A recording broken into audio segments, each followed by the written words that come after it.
नमस्कार दोस्तों। तो चलिए शुरू करते हैं। आज का हमारा प्रैक्टिस सेट नंबर 6 है। आज हम प्रैक्टिस सेट नंबर 6 आप लोगों को करवाएंगे। हम पहले ही आपको प्रैक्टिस नंबर सेट 1 से लेकर 5 तक करवा चुके हैं। अगर आप पाँचों प्रैक्टिस सेट ना देखे हैं तो जाइए, सबसे पहले आप पाँचों प्रैक्टिस सेट देखिए, फिर 6 पे आइए और इसको देखिए। तो चलिए शुरू करते हैं। ये रहा आपका क्वेश्चन नंबर फर्स्ट हो जाएगा आपका, in which year was the second battle of the Tarain fought. जब का दूसरा तराइन का दूसरा युद्ध हुआ था तो किस वर्ष में आपका लड़ा गया था। तो सबसे पहले देख लेते हैं आपका 91 में कौन सा युद्ध हुआ था। तो 91 में जो आपका हुआ था, ये battle of the Tarain first हुआ था आपका। बैटल ऑफ तराइन फर्स्ट हुआ था किसके किसके बीच में हुआ था आपका, मोहम्मद, बताइए भाई, मोहम्मद गौरी और पृथ्वीराज चौहान के बीच में हुआ था, जिसमें आपका इसमें पृथ्वीराज चौहान जी ने आपका जीता था। और जो आपका दूसरा बैटल ऑफ द तराइन हुआ था ये आपका 1992 में हुआ था आपका। इसका करेक्ट ऑप्शन हो जाएगा 1992 में। ये भी आपका उस इन्हीं दोनों के बीच में हुआ था आपका, मोहम्मद गौरी पृथ्वीराज चौहान के बीच में हुआ था। जो कि आपका दूसरा बैटल ऑफ द तराइन था, ये आपका जीता था मोहम्मद गौरी। तो 1206 में देख लीजिए, आपका 1206 में आपका दिल्ली सल्तनत का नींव रखा गया था। 1206 में दिल्ली सल्तनत का नींव किसने रखा था, तो कुतुबुद्दीन ने आपका दिल्ली सल्तनत का नींव रखा था 1206 में। 1526 में क्या हुआ था, जो 1526 में आपका प्रथम बैटल ऑफ द पानीपत, पहला बैटल ऑफ द पानीपत 1526 में हुआ था आपका। बाबर और इब्राहिम लोदी के बीच में आपका पहला बैटल ऑफ द पानीपत हुआ था। तो करेक्ट ऑप्शन इसका हो जाएगा आपका ऑप्शन नंबर 2। 1192 में आपका second battle of the Tarain हुआ था। ठीक है भाई। क्वेश्चन नंबर 2 देखते हैं। Which Mughal emperor was founder Din-i Ilahi. Din-i Ilahi का फाउंडर कौन सा मुगल एम्पर, किस मुगल एम्पर ने किया था। तो बाबर का टाइम पीरियड बता दीजिए आपका। पहले जो बाबर का टाइम पीरियड था आपका 1526 से लेकर 1530 का टाइम पीरियड हो जाएगा। हुमायूं का टाइम पीरियड आपको बता दीजिए। हुमायूं का जो टाइम पीरियड था वो 1530 से 1540, और फिर उसके बाद हो जाएगा आपका 1555 से लेकर 1556 हो जाएगा आपका। क्योंकि बीच में क्या हुआ था, जो कि 1539 और 40 में दो युद्ध लड़ा गया था आपके। 1539 और 1540 में दो युद्ध लड़ा गया था आपके। किस कौन लड़ा था, हुमायूं और शेरशाह सूरी के बीच में हुआ था। जो आपका 39 का युद्ध हुआ था उसको बैटल ऑफ द चौसा के नाम से जानते हैं। बैटल ऑफ चौसा के नाम से आपको 39 का युद्ध को जानते हैं। जो आपका 40 का युद्ध हुआ था इसे बैटल ऑफ द कन्नौज के नाम से जाना जाता है। बैटल ऑफ कन्नौज के नाम से जाना जाता है। इस दोनों बैटल में आपका जो जीत हुआ था, ये दोनों बैटल में आपका शेरशाह सूरी जीता था। वही जो बीच का आपका 15 साल इसमें बचा था, वही 15 साल आपका लगभग शेरशाह सूरी राज किया था आपका। तो हो जाएगा आपका अकबर का टाइम पीरियड आप देख लीजिए। जो आपका अकबर का टाइम पीरियड हो जाएगा 1556 से लेके आपका 1605 तक अकबर का टाइम पीरियड हो जाएगा। औरंगजेब का टाइम पीरियड आप बता दीजिए। जो आपका औरंगजेब का टाइम पीरियड हो जाएगा ये 1658 से लेके आपका 1707 तक आपका औरंगजेब राज किया था। तो ये हो जाएगा। इसका करेक्ट ऑप्शन बताइए, दिल्ली इलाही का फाउंडर कौन हो जाएगा। तो करेक्ट ऑप्शन हो जाएगा, बताइए भाई, ऑप्शन नंबर 3 अकबर हो जाएगा आपका, दिल्ली इलाही का फाउंडर हो जाएगा। क्वेश्चन नंबर 3 देखते हैं आपका। Who was the first Muslim president of the INC. अच्छा, आईएनसी के पहले मुस्लिम प्रेसिडेंट कौन बने थे। तो बताइए भाई करेक्ट ऑप्शन क्या हो जाएगा। तो ये हो जाएगा करेक्ट ऑप्शन आपका option number B, Badruddin Tyabji आपके जो थे ये पहले आपके बने थे क्या, Muslim president of the INC के। जो आपका मौलाना अब्दुल कलाम के बारे में बताइए। जो आपका मौलाना अब्दुल कलाम थे, ये यंगेस्ट सबसे सबसे यंगेस्ट आईएनसी प्रेसिडेंट बने थे आपके। यंगेस्ट IOU होगा, यंगेस्ट आईएनसी प्रेसिडेंट आपके बने थे। आपके प्रेसिडेंट हो जाएंगे मौलाना अब्दुल कलाम बने थे आपके। और उसके बाद हो जाएंगे मोहम्मद अली जिन्ना। बताइए भाई, ये जो आपके मोहम्मद अली जिन्ना थे ये मुस्लिम लीग के फाउंडर इन्हीं ही माना जाता है। तो आपका मोहम्मद अली जिन्ना के, नहीं नहीं फाउंडर नहीं, तो फाउंडर तो आपको आगा साम सलीम आला खान और आगा खान थे आपके। और इसी जो मोहम्मद अली जिन्ना थे ये one of the leader of the Muslim league के एक लीडर आपके थे। और सर सैयद अहमद खान जो थे, सैयद अहमद खान आपके जो अलीगढ़ मुस्लिम यूनिवर्सिटी के फाउंडर थे आपके। कौन थे आपके, सर सैयद अहमद खान जो आपके अलीगढ़ मुस्लिम यूनिवर्सिटी के फाउंडर हैं। तो आपका करेक्ट ऑप्शन हो जाएगा आपका option number B, Badruddin Tyabji हो जाएंगे, जो कि आपके पहले मुस्लिम प्रेसिडेंट बने थे आपके आईएनसी के। तो correct option option number B हो जाएगा। क्वेश्चन नंबर 4 देखते हैं आपका। Nathula pass is located in which state of the India. जो आपका नाथुला पास है किस स्टेट में आपका लोकेटेड है। तो बताइए पहले आप, अरुणाचल प्रदेश में कौन सा पास लोकेटेड है आपका। जो आपका अरुणाचल प्रदेश में हो जाएगा आपका बोमडिला पास हो जाएगा। लिख देते हैं भाई, बोमडिला पास, यंगयाप पास, YNG यंगयाप पास, ये आपका हो जाएगा आपका कहाँ पे हो जाएगा, अरुणाचल प्रदेश में आपका हो जाएगा। सीला पास हो जाएगा आपका, और सेला पास, ये हो जाएगा आपका अरुणाचल प्रदेश। सिक्किम में हो जाएगा आपका, बताइए भाई, सिक्किम में एक आपका तो नाथुला ही है जो कि आपका ऑप्शन में दिया है, नाथुला पास हो जाएगा, नाथुला पास और जलेपला पास, जलेपला पास, नाथुला और जलेपला पास जो दो होता है ये आपका सिक्किम में होता है, तो इसका करेक्ट ऑप्शन हो जाएगा नाथुला पास भी। करेक्ट ऑप्शन आपका ऑप्शन नंबर बी हो जाएगा सिक्किम। तो हिमाचल प्रदेश के कुछ पास आप बताइए। तो हिमाचल प्रदेश में दो फेमस हो जाएंगे, रोहतांग पास हो जाएगा आपको, सिपकिला पास। रोहतांग पास, रोहतांग पास, सिप सिप सिपकिला पास, सिपकिला पास हो जाएगा ये आपका हिमाचल प्रदेश। रोहतांग पास और सिपकिला पास। उत्तराखंड में आपको बताइए कम इंपॉर्टेंट पास हो जाएंगे। तो उत्तराखंड में आपके लिए तीन पास आपको बताते हैं, माना, नीति, लिपू। ये जो आपके तीनों पास होते हैं, ये आपके तीन पास उत्तराखंड में पाए जाते हैं, उत्तराखंड में है। तो आपका नाथुला पास हो जाएगा। Correct option option number b Sikkim में है। क्वेश्चन नंबर 5 देखते हैं आपका, Hirakud dam is built on the which river. जो आपका हीराकुंड डैम बना है वो किस नदी के ऊपर बना हुआ है, बताइए भाई। तो करेक्ट ऑप्शन हो जाएगा आपका ऑप्शन नंबर सी, महानदी के ऊपर आपका हीराकुंड डैम बना हुआ है। तो गंगा नदी पे आपका बताइए, गंगा नदी पे जो आपका आपका बना है एक टहरी डैम जो कि भागीरथी पे बनाना है, गंगा टहरी डैम हो जाएगा आपका। एक सेकंड देख लेते हैं, टहरी डैम आपका भागीरथी रिवर पे आपका टहरी डैम बना हुआ है। और जो कि गंगा रिवर पे फरक्का बैराज बना हुआ है आपका, जो आपका फरक्का बैराज है, FARA, Farakka barrage, Farakka barrage जो आपका बना है ये आपका गंगा नदी के ऊपर बना हुआ है। कावेरी पे देख लीजिए, आपका कावेरी जो है इस पे आपका कृष्ण राजा सागर डैम बना हुआ है, कृष्ण राजा सागर डैम, कृष्ण राजा सागर डैम इस पे बना हुआ है आपका, किस पे, कावेरी पे। और मेट्टूर डैम जो है आपका ये भी कावेरी के ऊपर आपका बना है, ये इंपॉर्टेंट डैम है आपके महानदी के ऊपर। आपने देखा ही हीराकुंड डैम आपके महानदी के ऊपर बना है। और गोदावरी पे कुछ बता दीजिए। गोदावरी पे आपका पोलावरम एंड द जयकवादी प्रोजेक्ट आपका इस पे चल रहा है, आपका पोलावरम एंड जयकवादी प्रोजेक्ट से रिलेटेड है आपका गोदावरी रिवर। तो करेक्ट ऑप्शन हो जाएगा आपका ऑप्शन नंबर बी सी हो जाएगा, महानदी। महानदी रिवर पे आपका हीराकुंड डैम बना हुआ है। क्वेश्चन नंबर 6 देख लेते हैं आपका, which is the largest state in India in the term of the area. Area के हिसाब से सबसे लार्जेस्ट स्टेट कौन सा है इंडिया में। तो ये करेक्ट ऑप्शन हो जाएगा आपका ऑप्शन नंबर डी, महाराष्ट्र। तो आपको एरिया के हिसाब से बता देते हैं। तो सबसे बड़ा हो जाएगा आपका राजस्थान, फिर उससे छोटा हो जाएगा आपका MP, फिर उससे छोटा हो जाएगा महाराष्ट्र, फिर उससे छोटा हो जाएगा UP। ये आपका एरिया के हिसाब से 4 राज्य हो जाएंगे आपके।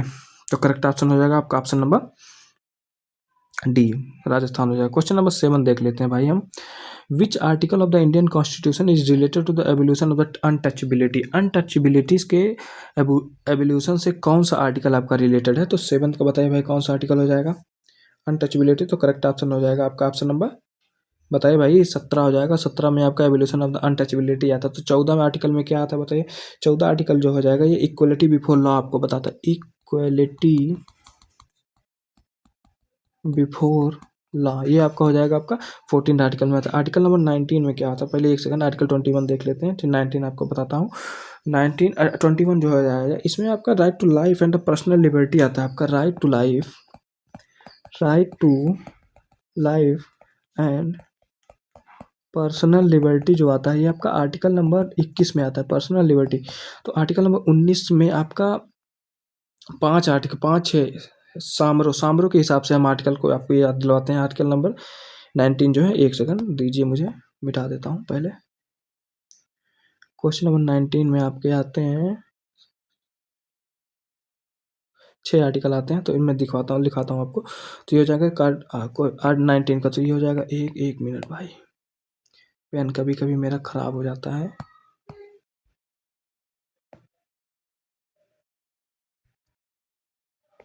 अरे यार,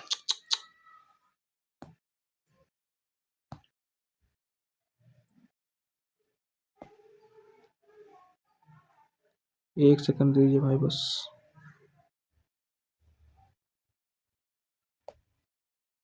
ठीक हो गया। आर्टिकल नंबर 19 सामरुख से हम याद करते हैं, जैसे रो हो जाएगा आपका। तो यस से हो जाएगा आपका पीस स्पीच एंड एक्सप्रेशन का जो राइट दिया गया है, स्पीच एंड एक्सप्रेशन आएगा, एक्सप्रेशन आपका आएगा। और ए से हो जाएगा आपका टू असेंबल पीसफुली, आपको पीसफुली कहीं पे असेंबल हो सकते हैं विदाउट एनी आर्म से, to assemble, to assemble peacefully, peacefully assemble हो सकता है विदाउट एनी आर्म। फिर एक ए से हो जाएगा आपका आप एसोसिएशन और यूनियन बना सकते हैं आपका, टू फॉर्म एसोसिएशन और यूनियन, ये हो जाएगा आपका। और यम से हो जाएगा आपका, यम से क्या होगा आप मूव फ्रीली, आपका कहीं भी आ जा सकते हैं, मूव फ्रीली।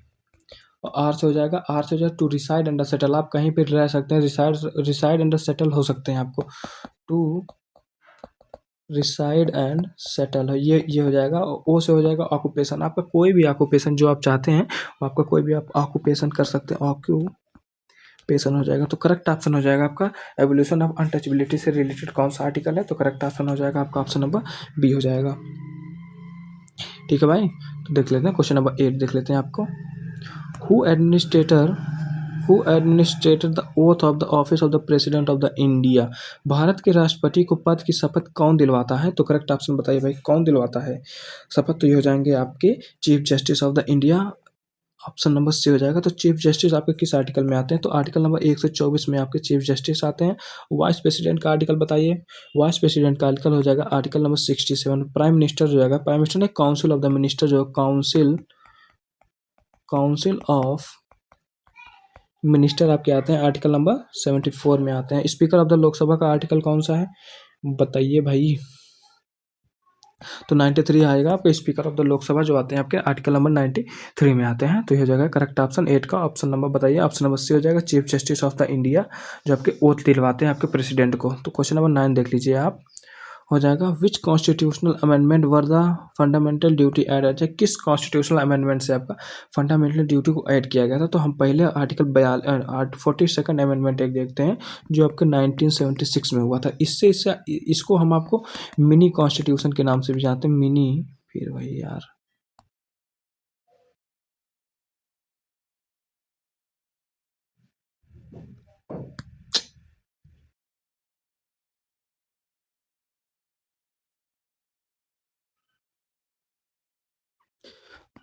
ये हो जाता 1976 में हुआ था, इसको हम आप मिनी कॉन्स्टिट्यूशन के नाम से भी जानते हैं, मिनी कॉन्स्टिट्यूशन के नाम से जानते हैं। और इस आर्टिकल के थ्रू क्या क्या मतलब इस अमेंडमेंट के थ्रू क्या क्या ऐड किया गया था, तो इससे आपको ऐड किया गया था socialist and secular and integrity जो शब्द जोड़ा गया था, सोशलिस्ट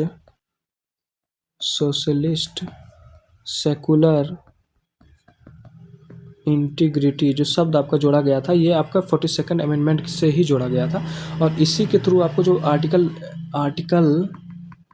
51 का ए फंडामेंटल ड्यूटी जो है ये इसी आर्टिकल से जोड़ा गया था, आर्टिकल कह रहा हूँ भाई, ये 42nd अमेंडमेंट से जोड़ा गया था, जो कि 10 ड्यूटी आपके जोड़े गए थे। और बाद में क्या हुआ था, जो आपका 11वां ड्यूटी जोड़ा गया था उसको हम इस अमेंडमेंट से नहीं, जो आपका 11 ड्यूटी जोड़ा गया था वो 86 कॉन्स्टिट्यूशनल अमेंडमेंट से जोड़ा गया था आपका। और इसी अमेंडमेंट के थ्रू जो आपका आर्टिकल 39 का ए क्लॉज है जिसमें फ्री लीगल एड आपका दिया, फ्री लीगल एड दिया गया है, ये आपका जोड़ा गया है आपका इसी अमेंडमेंट के थ्रू जोड़ा गया है। और आर्टिकल 43A देख लीजिए, आपका 43A जो दिया है, 48A जो दिया गया है, ये आपका 42nd अमेंडमेंट के थ्रू है जो ही जोड़ा गया था आपका। तो 43A में क्या बताता है, worker participation in the management, ये हो जाएगा आपका वर्कर पार्टिसिपेशन इन मैनेजमेंट, ये आपका आर्टिकल 43 है। आर्टिकल 48 का ए क्या बताता है आपका, प्रोटेक्शन इन्वायरमेंट, प्रोटेक्ट करो इन्वायरमेंट को एंड विल्ड लाइफ को आपको प्रोटेक्ट करो, ये आपका आर्टिकल नंबर 48 का ए बताता है, protection of environment and wild life, ये आपका बताता है आर्टिकल नंबर 48 के ए में बताता है प्रोटेक्ट करो आपको इन्वायरमेंट को एंड वाइल्ड लाइफ को।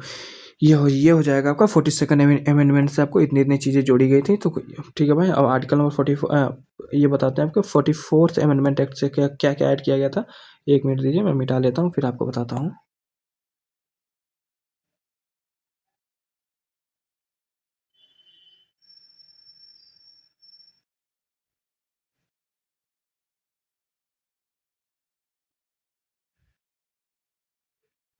एक सेकंड बस, जल्दी मिटता नहीं है ये भाई, पता नहीं क्यों।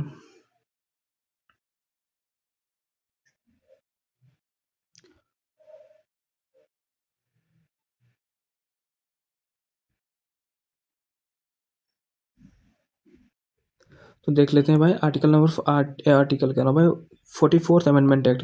जो आपका 44 अमेंडमेंट एक्ट था ये कब हुआ था, सबसे पहले आप ये बताइए। तो 1978 में जो है हुआ था, ये आपका 44th अमेंडमेंट एक्ट हुआ था। इसके थ्रू जो आपका 19(1) के एफ में जो आप जो दिया गया है, जो कि क्या दिया गया था आपका, राइट टू प्रॉपर्टी दिया गया था आपका, राइट टू प्रॉपर्टी दिया गया था। आर्टिकल 19(1) के एफ क्लॉज में दिया गया था आपका राइट टू प्रॉपर्टी, जिसको ये रिमूव मतलब हटा दिया गया था इसी 44th अमेंडमेंट के थ्रू। और इसको जो है ऐड किया गया था आपका आर्टिकल नंबर 300A में एडेड किया गया था, ऐड इन आर्टिकल 300A में ऐड किया गया था, जिसको आपको एक लीगल राइट बना दिया गया था। इसी को लीगल राइट, फंडामेंटल राइट से हटा के आपको ये आपका लीगल राइट बना दिया गया था। क्या, कौन सा चीज़, राइट टू प्रॉपर्टी को आपको लीगल राइट बना दिया गया था, आर्टिकल 300A के थ्रू आपको बनाया गया था। ठीक ठीक है। और इसी अमेंडमेंट के थ्रू जो आपका आर्टिकल 352 ऐड किया गया था। आर्टिकल 352 क्या है, ये है आपका नेशनल इमरजेंसी, नेशनल इमरजेंसी है आपका आर्टिकल 352। इसी आपका 44th अमेंडमेंट एक्ट के थ्रू ही जोड़ा गया था आपका। इसमें क्या क्या था कि जो आपका इंटरनल रिविलियन, इंटरनल डिस्टर्बेंस था, इसी आर्टिकल 352 के अंदर इसको चेंज करके आपको आर्म रिविलियन कर दिया गया था। और इसी अमेंडमेंट के थ्रू जो आपका आर्टिकल 20 और 21 था, कहा गया था कि ये जो आर्टिकल है आपको इमरजेंसी के दौरान भी आपको सस्पेंड नहीं किए जाएंगे। आर्टिकल नंबर 20 और आर्टिकल नंबर 21 दोनों आपके जो होते हैं ये सस्पेंड नहीं किए जाएंगे। जो आपका आर्टिकल नंबर 20 में क्या आता है, आर्टिकल नंबर 20 टू आता है right to life, right to life and personal liberty, personal liberty, ये आता है आपका आर्टिकल नंबर 20 में। और आर्टिकल नंबर 21 क्या हो जाएगा, आर्टिकल नंबर 21 हो जाएगा protection in respect of the conviction for the offence. ये हो जाएगा आपका article number protection in respect of conviction, conviction for offence. ये जगह आपका आर्टिकल नंबर 21। जो आर्टिकल 20-21 है ये जोड़ा गया था कि आपको इमरजेंसी के दौरान ये दोनों आर्टिकल आपके सस्पेंड नहीं होंगे। और 392 में जो आपका इंटरनल डिस्टर्बेंस था, इसको हटा के आपको इंटरनल रिविलियन कर दिया गया था। ये सब आप इंटरनल आर्म रिविलियन कर दिया गया था। ये सब आर्टिकल के आपके आर्टिकल 44th अमेंडमेंट आर्टिकल से जोड़ा गया था आपका। ठीक है भाई, और बताइए भाई, जो आपका आर्टिकल नंबर ये देख लेते हैं आपका 52nd अमेंडमेंट एक्ट जो था, ये आपको इसको anti defection law 52nd amendment anti defects introduce किया गया था आपका एंटी डिफेक्शन लॉ। और 86 अमेंडमेंट एक्ट जो था, 86 ही अमेंडमेंट एक्ट के थ्रू जो आपका आर्टिकल वो था फंडामेंटल ड्यूटी, 11वां फंडामेंटल ड्यूटी जो था वो ऐड किया गया था कि आपको जोड़ा गया था। तो करेक्ट ऑप्शन इसका बताइए भाई कौन सा हो जाएगा। तो इसका correct option option number A हो जाएगा, जो कि हो जाएगा 42nd अमेंडमेंट एक्ट हो जाएगा। तो देख ठीक है भाई, क्वेश्चन नंबर 10 देख लेते हैं अब। हो जाएगा आपका from which country was the concept of the 5-year plan taken in India. अच्छा, किस कंट्री से आपका जो है 5-year प्लान का कंसेप्ट लिया गया था। तो ये हो जाएगा आपका ऑप्शन नंबर बी, यूएसए ने, रसिया से आपका लिया गया था आपका 5-year प्लान। तो बताइए यूएसए से क्या क्या लिया गया था आपका हमारे कॉन्स्टिट्यूशन में। तो यूएसए में आपका प्रियम्बल आइडिया जो है, प्रियम्बल आइडिया जो है, प्रियम्बल आइडिया लिया गया था आपका फंडामेंटल राइट जो है ये आपका लिया गया था यूएसए से। और जुडिशियल रिव्यू, एक सेकंड लिख देते हैं भाई सारे के सारे आपको, जुडिशियल रिव्यू लिया गया था। Independence of the judiciary,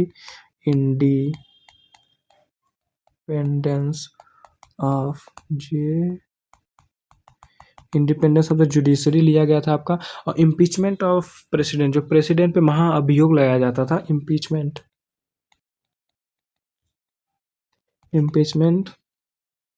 of the president का इम्पीचमेंट भी आपका PRE, ये आपका यूएसए से लिया गया था। यूएसए से क्या, जैसे प्रियम्बल आइडिया लिया गया था, फंडामेंटल राइट लिया गया था, जुडिशियल रिव्यू लिया गया था, उसके बाद आपका इंडिपेंडेंस ऑफ द जुडिशरी लिया गया था, इम्पीचमेंट ऑफ द प्रेसिडेंट, ये सब ये आपका यूएसए से लिया गया था। ब्रिटेन से क्या क्या लिया गया था। तो ब्रिटेन से आपका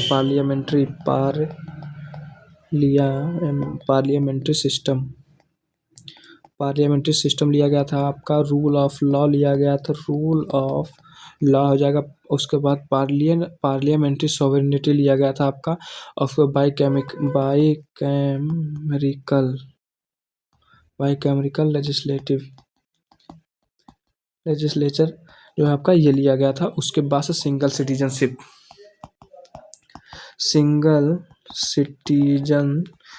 ये सब सारी चीज़ें जो हैं आपके ब्रिटेन से लिए गए थे। पार्लियामेंट्री सिस्टम लिया गया था आपका, रूल ऑफ द लॉ लिया गया था, उसके बाद बाईकैमिकल लेजिस्लेचर लिया गया था, सिंगल सिटीजनशिप, ये सब आपका ब्रिटेन से लिया गया था। तो जर्मनी से बता दीजिए आपको क्या लिया गया था। तो जर्मनी से आपका जो लिया गया था सस्पेंड, मतलब क्या किया गया था कि आप फंडामेंटल राइट जो होता है इमरजेंसी के दौरान आपको कैंसिल कर देंगे, ये आपका जर्मनी से लिया गया था। उसके बाद से इमरजेंसी प्रोविजन भी आपका जर्मनी से लिया गया था। आपका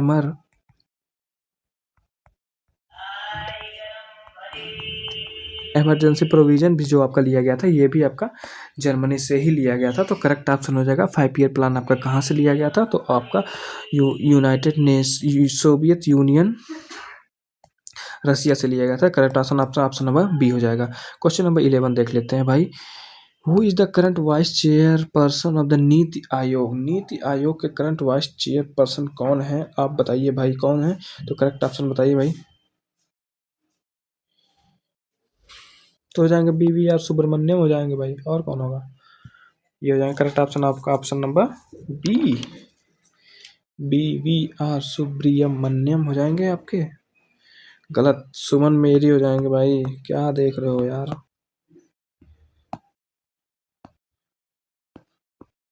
तो करेक्ट ऑप्शन आपका हो जाएगा सुमन बेरी। तो BVR सुब्रमण्यम क्या है, तो जो आपके BVR Subrahmanyam banker and the former commerce secretary हैं आपके, banker and former commerce secretary, ये हो जाएंगे आपके BVR सुब्रमण्यम। अरविंद पनगड़िया बताइए क्या है, तो chairman of the finance commission है ये, चेयरमैन ऑफ फाइनेंस कमीशन हो जाएंगे आपके अरविंद पनगनिया साहब हो जाएंगे। शक्तिकांत दास क्या है, शक्तिकांत दास जी हैं जो आपके सेक्रेटरी हैं the PM, principal secretary of the PM है ये आपके सेक्रेटरी ऑफ द PM के आपके शक्तिकांत दास जी हो जाएंगे। तो करेक्ट ऑप्शन हो जाएगा आपका ऑप्शन नंबर बी, सुमन बेरी हो जाएंगे आपके नीति आयोग के वाइस चेयरपर्सन। क्वेश्चन नंबर 12 देख लेते हैं आपको। Who discover the rabies vaccine. Rabies vaccine का डिस्कवर किसने किया था, तो बताइए भाई किसने किया था। तो करेक्ट ऑप्शन हो जाएगा आपका option number B, Louis Pasteur ji जो होते हैं, ये आपके रेबीज वैक्सीन को की खोज इन्होंने ही किया था। एडवर्ड जिनर ने क्या किया था बताइए। जो आपके एडवर्ड जिनर हैं ये आपके स्मॉल पॉक्स के वैक्सीन खोजे थे, स्मॉल पॉक्स वैक्सीन डिस्कवर किए थे आपके, स्मॉल पॉक्स का वैक्सीन डिस्कवर किए थे आपके एडवर्ड जेनर। और जो अलेक्जेंडर फ्लेमिंग थे ये आपके अलेक्जेंडर फ्लेमिंग जो आपके पेंसिलिन का डिस्कवर किए थे, डिस्कवर PENICI पेंसिलिन का डिस्कवर आपके इन्होंने ही किया था। तो करेक्ट ऑप्शन हो जाएगा आपका option number B, Louis Pasteur ji हो जाएंगे जो आपके रेबीज वैक्सीन की खोज की थी। क्वेश्चन नंबर 13 देख लेते हैं आपका। Which instrument is use to measure electric current. अच्छा, इलेक्ट्रिक करंट को मापने के लिए कौन सा इंस्ट्रूमेंट का प्रयोग किया जाता है। तो करेक्ट ऑप्शन हो जाएगा आपका ऑप्शन नंबर बी, एमीटर। तो वोल्ट मीटर से आपका पोटेंशियल डिफरेंस मापते हैं, वोल्ट मीटर से आपके दूध, ठीक है भाई। और लैक्टोमीटर से आपको प्योरिटी ऑफ द दूध, मिल्क की प्योरिटी आपको मापी जाती है लैक्टोमीटर के से। तो करेक्ट ऑप्शन हो जाएगा आपका ऑप्शन नंबर बी हो जाएगा।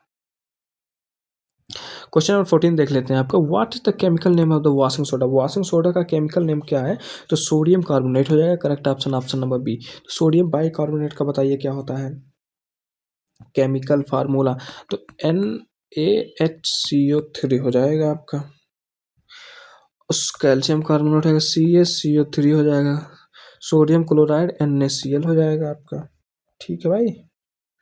सोडियम कार्बोनेट हो जाएगा इसका Na2CO3 हो जाएगा, ठीक है डन। तो क्वेश्चन नंबर 14 का ऑप्शन हो जाएगा option number b, sodium carbonate washing soda. Question number 15 हो जाएगा। Kuchipudi the classical dance of the which state. जो कुचिपुड़ी है क्लासिकल डांस है, किस स्टेट का आपका क्लासिकल डांस है। तो करेक्ट ऑप्शन बताइए भाई। क्वेश्चन नंबर 15 हो जाएगा ना, कुचिपुड़ी आंध्र प्रदेश हो जाएगा आपका। केरला का हो जाएगा कथकली, कथक के एल कथकली, मोहिनी अट्टम हो जाएगा आपका, कथकली एंड मोहिनी अट्टम। तमिलनाडु का भरतनाट्यम, भरतनाट्यम। उड़ीसा का हो जाएगा ओडिसी, ये आपका क्लासिकल डांस हो जाएंगे। क्वेश्चन नंबर 16 देख लेते हैं भाई। Kaziranga national park is famous for, Kaziranga national park जो है वो किस चीज़ के लिए फेमस है? तो करेक्ट ऑप्शन बताइए भाई, किस चीज़ के लिए आपका फेमस है काजीरंगा नेशनल पार्क? तो ये हो जाएगा टाइगर के लिए। देख लेते हैं, टाइगर के लिए आपका रणथंभौर, रण THOM रणथंभौर हो जाएगा आपका, जो कि कहाँ पे है आपका, राजस्थान में है रणथंभौर। और जिम कार्बेट जो है national park, Jim Corbett national park, ये आपका किस चीज़ के लिए फेमस है? टाइगर के लिए फेमस है। ये आपका जो है, ये आपका उत्तराखंड में है आपका। वन हॉर्न राइनासोरस, तो करेक्ट ऑप्शन हो जाएगा आपका option number b, one horn rhinoceros के लिए आपका काजीरंगा फेमस है। एशियाटिक लायन तो आपका गिर नेशनल पार्क जो है, गिर नेशनल पार्क जो है ये आपका एशियाटिक लायन के लिए फेमस है, जो कि आपका कहाँ पे लोकेटेड है? गुजरात में लोकेटेड है। तो एलिफेंट के लिए आपका बंदीपुर नेशनल पार्क फेमस है, बंदीपुर नेशनल पार्क आपका, बंदीपुर नेशनल पार्क एलिफेंट के लिए फेमस है। ये कहाँ पे है बंदीपुर? तो बंदीपुर ये हो जाएगा आपका कर्नाटक में, कर्नाटका में आपका बंदीपुर हो जाएगा। और पेरियार टाइगर रिजर्व जो है ये भी आपका एलिफेंट के लिए जाना था, पेरियार टाइगर रिजर्व जो है हो जाएगा, ये भी आपका एलिफेंट से रिलेटेड है। एलिफेंट्स यहाँ पे पाए जाते हैं। तो ये कहाँ पे आपका पेरियार लोकेटेड है? तो पेरियार जो आपका केरला में आपका है। तो करेक्ट ऑप्शन हो जाएगा बताइए, ऑप्शन नंबर बी हो जाएगा, one horn rhinoceros. Question number 17 देख लेते हैं। In which field the Pulitzer prize award, जब पुलित्जर प्राइज है किस फील्ड में दिया जाता है? तो जर्नलिज्म के फील्ड में आपका पुलित्जर प्राइज दिया जाता है। क्वेश्चन नंबर 18 देख लेते हैं आपका। How many total medal win in India 2024 का ओलंपिक में आपका इंडिया ने कितना मेडल जीता था? तो इंडिया ने करेक्ट ऑप्शन बताया 6 मेडल जीता था, जिसमें एक आपका सिल्वर था और 5 आपके 5 ब्रॉन्ज मेडल आपके आए थे। ठीक है, तो जो आपका सिल्वर मेडल आया था, सिल्वर मेडल किसने लाया था आपका? तो सिल्वर लेके आए थे आपके नीरज चोपड़ा जी। नीरज चोपड़ा आपके सिल्वर लेके आए थे, जो कि आपके जेवलिन थ्रो में लाए थे, जेवलिन थ्रो से में लाए थे। और उसके बाद देख लीजिए आपके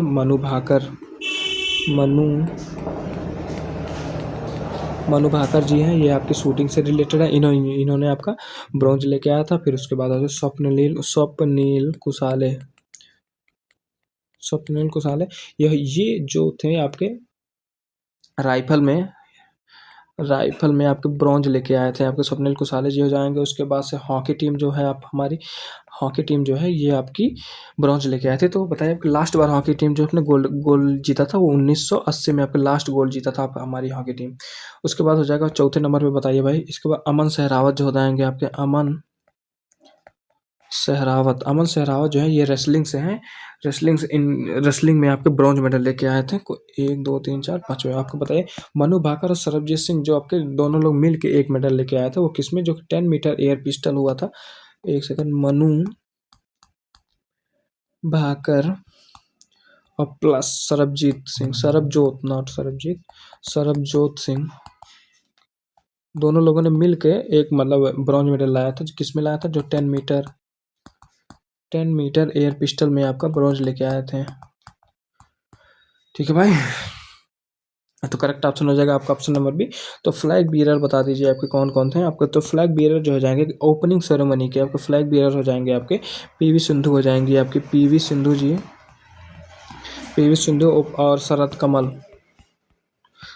कमल जो हो जाएंगे ये आपके ओपनिंग सेरेमनी के आपके फ्लैग बियरर हो जाएंगे। तो क्लोजिंग सेरेमनी के फ्लैग बियरर कौन कौन है? तो क्लोजिंग सेरेमनी के आपके मनु भाकर जी हैं, मनु भाकर हो जाएंगे, Manu Bhaker plus P R Sreejesh ji हैं, ये आपके क्लोजिंग सेरेमनी के फ्लैग बियरर थे। तो आपका पी आर श्रीजेश जो है किस खेल से रिलेटेड है? तो पी आर श्रीजेश आपके हॉकी से रिलेटेड हो जाएंगे। तो करेक्ट ऑप्शन हो जाएगा आपका ऑप्शन नंबर बी, छः 6 मेडल लेके आए थे सब लोग आपके 2024 के पेरिस ओलंपिक गेम में आपके। तो क्वेश्चन नंबर 19 देख लेते हैं भाई। आपको recently Thaipusam festival is celebrated in which state? आपका Thaipusam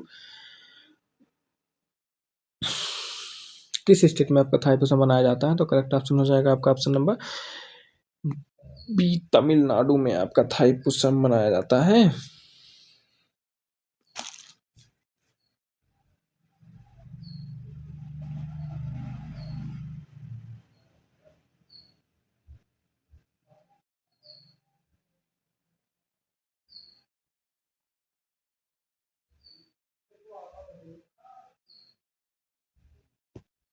correct option option number b था। तमिलनाडु में आपका थाईपुसम फेस्टिवल मनाया जाता है। क्वेश्चन नंबर 20 देख लीजिए। धर्म guardian military exercise is conducted between the India and the which country? तो धर्म गार्जन एक्सरसाइज होता है इंडिया और किस देश के बीच में किया जाता है? तो पहले यूएसए से देख लेते हैं। यूएसए से आपका युद्ध अभ्यास होता है। युद्ध अभ्यास टाइगर ट्रिम्प आपका युद्ध अभ्यास और टाइगर ट्रिम्प जो आपका यूएसए से होता है। जापान से देख लीजिए धर्म गार्जियन एंड जिमैक्स। धर्म गार्जियन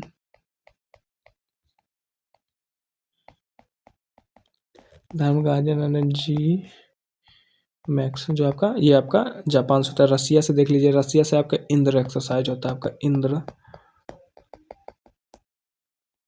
इंद्र एक्सरसाइज आपका रसिया से होता है। फ्रांस से देख लीजिए, फ्रांस से आपका Varuna exercise and Garuda exercise. Varuna and Garuda जो होता है आपका ये फ्रांस से होता है। तो करेक्ट ऑप्शन क्या हो जाएगा? धर्म गार्जियन आपका जापान से होता है। करेक्ट ऑप्शन आपका ऑप्शन नंबर बताए भाई 20 का क्या हो जाएगा? ऑप्शन नंबर बी, धर्म गार्जियन हो जाएगा आपका जापान से होता है। क्वेश्चन नंबर 21 देख लीजिए। Who autobiography the race of the my life? The race of the my life किसकी ऑटोबायोग्राफी है? तो ये हो जाएगी आपका option number b, Milkha Singh की ऑटोबायोग्राफी है। तो पीटी उषा की ऑटोबायोग्राफी आप बताइए। तो पीटी उषा की ऑटोबायोग्राफी जो हो जाएगी आपकी गोल्डन गर्ल हो जाएगा क्वेश्चन। और युवराज सिंह का ऑटोबायोग्राफी बताइए। युवराज सिंह का हो जाएगा टेस्ट ऑफ माई लाइफ। ये जाएगा युवराज सिंह का। मैरी कॉम का अनब्रेकेबल हो जाएगा। एवल हो जाएगा आपका। और शिखर धवन का आप बता दीजिए तो लगे हाथ। शिखर धवन का जो हो जाएगा आपका शिखर धवन का ऑटोबायोग्राफी तो cricket my life and more. Cricket my life and more ये आपका हो जाएगा शिखर धवन जी से रिलेटेड। तो करेक्ट ऑप्शन हो जाएगा आपका option number b, the race of the my life, Milkha Singh हो जाएंगे। क्वेश्चन नंबर 22 देख लेते हैं। Who is the current chief election commission of the India? Current chief election commission कौन है? तो हो जाएंगे आपके ज्ञानेश कुमार।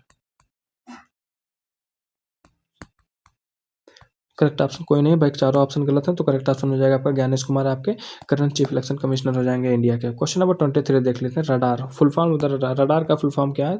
तो रेडियो डिटेक्शन एंड रेंजिंग। तो कौन सा ऑप्शन है? रेडियो डिटेक्शन है। तो रेंजिंग रैपिड नहीं ना रेडियो, हाँ ठीक है। ऑप्शन नंबर ए हो जाएगा। करेक्ट ऑप्शन हो जाएगा radio detection and ranging, radar का फुल फॉर्म हो जाएगा। क्वेश्चन नंबर 24 देख लीजिए आप। जबकि jaundice affect which organ of the body? जबकि जॉन्डिस से शरीर के किस अंग को प्रभावित करता है? तो करेक्ट ऑप्शन हो जाएगा आपका ऑप्शन नंबर बी, लीवर को प्रभावित करता है आपका जॉन्डिस। क्वेश्चन नंबर 25 देख लेते हैं भाई। Whose image is printed on the reserve of the new 100 रुपये नोट? 100 रुपये के नोट पे किस चीज की आकृति छपी होती है? तो ये हो जाएगा करेक्ट ऑप्शन आपका ऑप्शन नंबर बी, रानी की वाव जो है ये आपके 100 रुपये नोट पे छपा होता है। तो सांची स्तूप बताइए कौन से नोट पे छपा होता है? तो आपका 200 के नोट पे आपका सांची स्तूप छपा होता है। हम्पी जो है ये आपका 50 रुपये की नोट जो आती है उसके ऊपर आपका हम्पी छपा हुआ होता है। रेड फोर्ट जो होता है रेड फोर्ट आपके 500 वाली नोट के ऊपर आपका रेड फोर्ट छपा होता है। तो करेक्ट ऑप्शन हो जाएगा आपका ऑप्शन नंबर बी, रानी की वाव हो जाएगा जो कि आपके 100 रुपये के नोट पे छपा हुआ आता है। तो जैसा कि दोस्तों हमने 6 प्रैक्टिस सेट आप लोगों के लिए कंप्लीट करवा चुके हैं। तो आप 6 प्रैक्टिस सेट देखें तो बहुत बहुत धन्यवाद आपका। तो थैंक यू, धन्यवाद, जय हिंद।